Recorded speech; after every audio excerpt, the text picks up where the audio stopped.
નમસ્તે. હેલો મારા health conscious મિત્રો, કેમ છો? મજામાં જ હશો, કારણ કે શિયાળો ચાલી રહ્યો છે એટલે તંદુરસ્તી બનાવવામાં મગ્ન હશો અને સાથે સાથે સ્વાસ્થ્યની કાળજી લેતા હશો. હેલ્થ ઇઝ વેલ્થ, સર્વે સંતુ નિરામયા.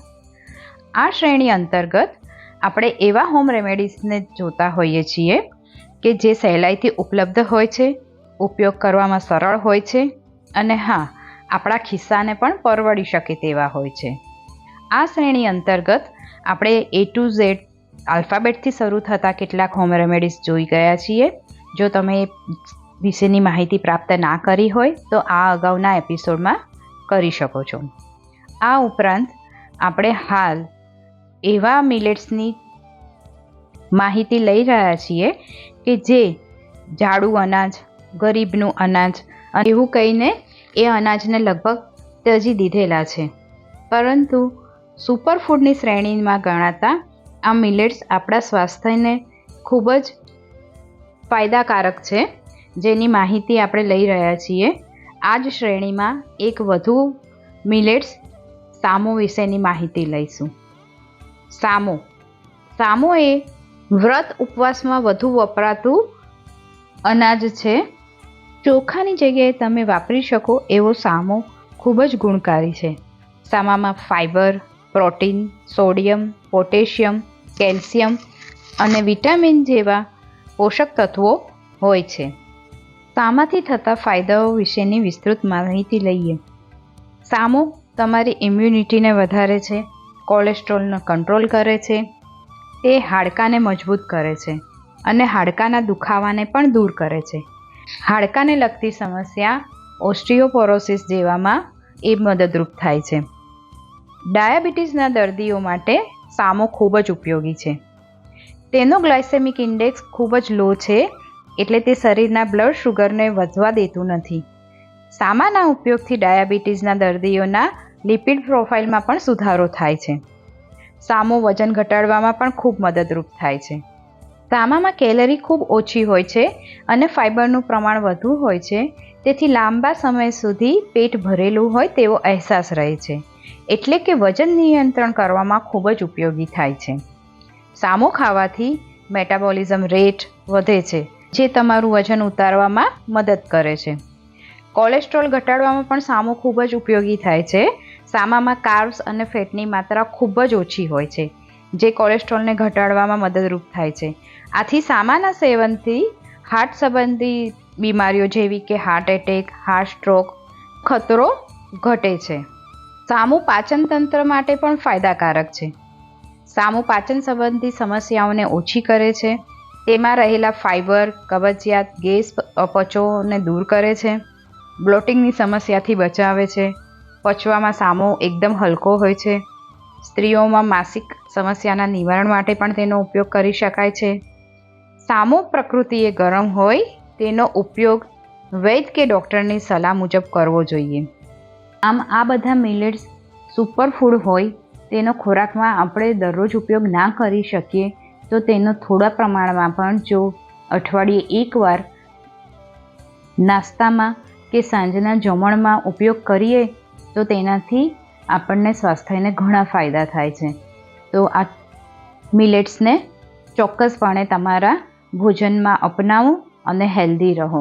આપણે અન્ન એ જ બ્રહ્મ એ માન્યતા પર જીવતા માણસો છીએ. મનુસ્મૃતિમાં કહેવામાં આવ્યું છે કે નિત્ય આદરપૂર્વક ભોજન કરવાથી તે તમારા શરીરની અંદર બળ અને વીર્યમાં વધારો કરે છે. જો તે જ ભોજન અનાદરથી લેવામાં આવે તો બંનેનો નાશ કરે છે. ભોજન એ આહારનો આખરે હેતુ શું છે? સમજણ છે તમારી પાસે? સારું, ત્યારે આયુષ્ય વધે, જીવન જીવી શકાય અને આપણે સ્વસ્થતા પ્રાપ્ત કરીએ. પણ એ હેતુ ક્યારે સિદ્ધ થશે? જ્યારે અન્નને આદરપૂર્વક લેવામાં આવશે. જો અન્નને અનાદરથી ગ્રહણ કરવામાં આવે તો તે બળ અને વીર્યનો નાશ કરે છે અને છેવટે આયુષ્યનો પણ અંત લાવે છે. હવે અન્નનો આદર કરવો એટલે શું? અન્નને માન આપવું તે તો ખરું, પણ આ માન કેવી રીતે આપી શકાય? જમવા માટેના ચોક્કસ નિયમો આચાર્યએ બતાવ્યા છે. એ નિયમોનું પાલન કરવાથી અન્નનો આદર થશે, અન્યથા અનાદર. આ નિયમોમાં કરવા જેવી અને નહીં કરવા જેવી બાબતોનું માર્ગદર્શન આપેલું છે. જેમ કે કરવા જેવી બાબતોમાં સમયસર જમી લેવું, દિવસમાં 2 વાર જમવું, પોતાના અગ્નિનો વિચાર કરી જમવું, અગાઉ ખાધેલું બરાબર પચી ગયું છે કે નહીં તે સમજીને જમવું, જમતા જમતા પાણી પ્રમાણસર લેવું, ભૂખના વેગને ના રોકવો વગેરેનો સમાવેશ કરી શકાય. મન થયું છે કે કોઈ આગ્રહ કરે છે એટલે ભૂખ ન હોય છતાં ખાઈ લેવું, શરીર માટે એ અનુકૂળ નથી. શરીરને અનુકૂળ આવે તેવું જમવું, જમવાનો સમય વીતી ગયા પછી ના જમવું, મોડી રાત્રે પણ ના જમવું, ઝડપથી લસલસ ખાઈ તરત જ કામ પર ભાગવું નહીં, જમ્યા પછી કલાક ઊંઘી જવું. આ બધા કાર્યો જે જમવા સાથે ન કરવા જેવી બાબતોમાં સંકળાયેલા છે, પરંતુ આપણે એ અંગે કદી વિચારતા નથી. આપણા રોજિંદા વ્યવહારમાં આદતો પાડીએ તેવી પડે, કેળવીએ તેવું વર્તન કેળવી શકીએ. જમવા સાથે જે સારી કરવા જેવી બાબતો છે તેનો અમલ કરીએ અને ન કરવા જેવી બાબતો હોય તેને છોડીએ તો મનુષ્ય સદા નિરોગી રહેશે, સારું સ્વાસ્થ્ય અને આયુષ્ય મેળવશે અને તે પણ લાંબુ. હવે એક ઉદાહરણ જોઈએ આપણે કે રોજબરોજના ખોરાકમાં આપણે કઠોળનો ઉપયોગ કરીએ છીએ. સામાન્ય રીતે કઠોળ આપણે વાયડું કે વાયુ કરનાર છે એવું સમજીએ છીએ. તો શું આપણે કોઈ કઠોળ ખાવા જ નહીં? ના. આવા પચવામાં ભારે જે કઠોળ હોય છે તેને આપણે અજમો કે લસણ કે હિંગનો ઉપયોગ કરી એમાં સ્વાદ પણ વધારી શકીએ છીએ અને તેના લાભ પણ લઈ શકીએ છીએ. હવે એક વધુ બાબત જાણવા જેવી. આજકાલ નૂડલ્સ, પાસ્તા, પીઝા જેવી મેંદામાંથી બનતી બનાવટો ખાવાનો પ્રચાર વધ્યો છે. હવે મેંદામાં કોઈ પોષણ નથી એ તો સિદ્ધ છે. વળી સતત નિરંતર મેંદાનું સેવન કરવાથી કબજિયાત વધે છે અને રોગોનું મૂળ થાય છે. હવે કોઈ કદાચ દલીલ કરશે કે તેની અંદર તો કેપ્સિકમ, ટામેટાં, ડુંગળી જેવા રેસાયુક્ત શાકભાજી ઉમેરીએ તો તે કબજિયાત નહીં કરે. સાચી વાત છે.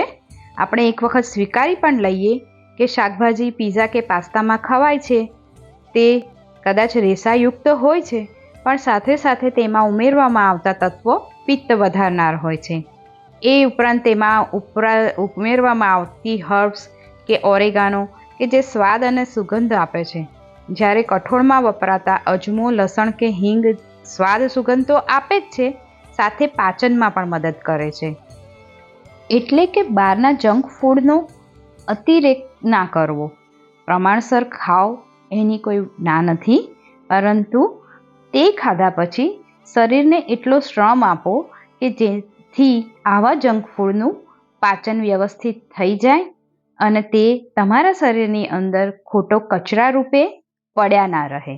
આપણા આચાર્યોએ તો ત્યાં સુધી કહેલું છે કે બધા પ્રાણીઓની બધી પ્રવૃત્તિ કાર્ય સુખ માટે જ હોય છે, પણ જે મનુષ્ય જ્ઞાનપૂર્વક કાર્ય કરે છે તે સુખકારક માર્ગમાં રહે છે અને જે અજ્ઞાનપૂર્વક કાર્ય કરે છે તે દુઃખનો ભાગીદારી બને છે.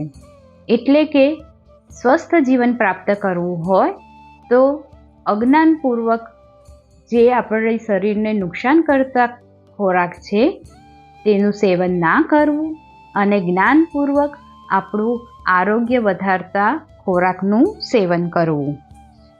સારું, ત્યારે એક પગલું સ્વાસ્થ્ય તરફ વધારીએ અને જીવનને સ્વસ્થ બનાવીએ. Thank you very much and stay healthy.